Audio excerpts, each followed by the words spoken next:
പാലക്കാട് നിഷ്പക്ഷമായി പറയുവാണെങ്കിൽ ഞാനൊരു LDF-കാരനാണ്.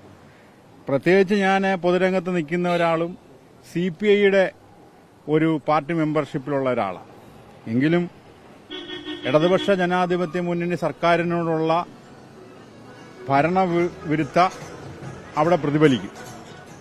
അവിടെ UDF-ന്റെ സ്ഥാനാർത്ഥി രാഹുൽ മാങ്കൂട്ടം വിജയിക്കും. 1. 2, കഴിഞ്ഞ രാത്രിയിൽ നമ്മൾ കണ്ടതാണ്. അവിടെ ഒരു ബായിങ്ങിന്റെ വിഷയം പറഞ്ഞ് ഈ ഇടതുപക്ഷത്തിന്റെ മുഖമുദ്ര എപ്പോഴും അവർ പറയുന്നത് ഒരു നാണയത്തിന്റെ ഇരുവശങ്ങളാണ് BJPയും കോൺഗ്രസും എന്നാണ് അവർ പറയുന്നത്. പക്ഷേ കഴിഞ്ഞ ദിവസത്തെ ആ പ്രകടനം കണ്ടപ്പം എനിക്ക് മനസ്സിലാവുന്നത് ഒരു നാണയത്തിന്റെ ഇരുവശങ്ങൾ CPM-ഉം BJPയും. അതാണ് BJPയുടെ നേതാക്കന്മാരടക്കം CPM-ന്റെ നേതാക്കന്മാരടക്കം അവിടെ എത്തിച്ചേരാനുണ്ടായ സാഹചര്യമുണ്ടായത്. അതൊന്നുകൂടെ ആ മുന്നണിക്ക് ശക്തി പകരുകയും ആ മുന്നണിയിൽ പ്രവർത്തിക്കാതെ മാറിയുന്ന UDF-ന്റെ പ്രവർത്തകർ ഒന്നുകൂടെ ഊർജ്ജസ്വലതയായിട്ട് പാലക്കാട് എത്തിവരികയും ചെയ്തു. അതാണ് എനിക്ക് പറയാനുള്ളത്. ഒറ്റക്കെട്ടനും അവരുടെ ബലം ഒന്നുകൂടെ ഒരു ബലമാകാനും പല പ്രവർത്തകരും മാറി നിൽപ്പുണ്ടായിരുന്നു. പിന്നെ സരിനൊരു സ്ഥാനാർത്ഥിയല്ല.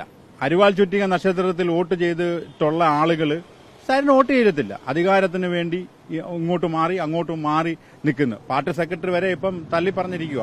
സ്ഥാനാർത്ഥി ഒന്ന് പറയുന്നു, പാർട്ടി ഒന്ന് പറയുന്നു, ജില്ലാ സെക്രട്ടറി വേറൊന്ന് പറയുന്നു.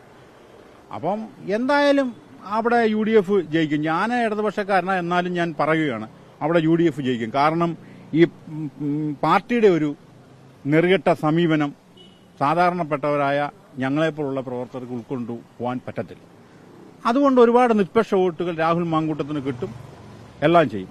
ഒട്ടനവധി എല്ലാവരും ഉണ്ട്. നമ്മുടെ PP ദിവ്യയുടെ അറസ്റ്റ്, അവർക്കുള്ള ജാമ്യം, ഒരു തെറ്റും ചെയ്യാത്ത ആളുകളെ PC ജോർജ് എന്തോ ഒരു വിഡ്ഢിത്തരം പറഞ്ഞതിന് വീട് വളഞ്ഞ് പോലീസ് വളഞ്ഞ് കൊണ്ടുവന്ന് ഈ റോഡിൽ കൂടെ കൊണ്ട് തിരുവനന്തപുരത്തുണ്ട്. അദ്ദേഹത്തെ വെറുതെ വിട്ടു.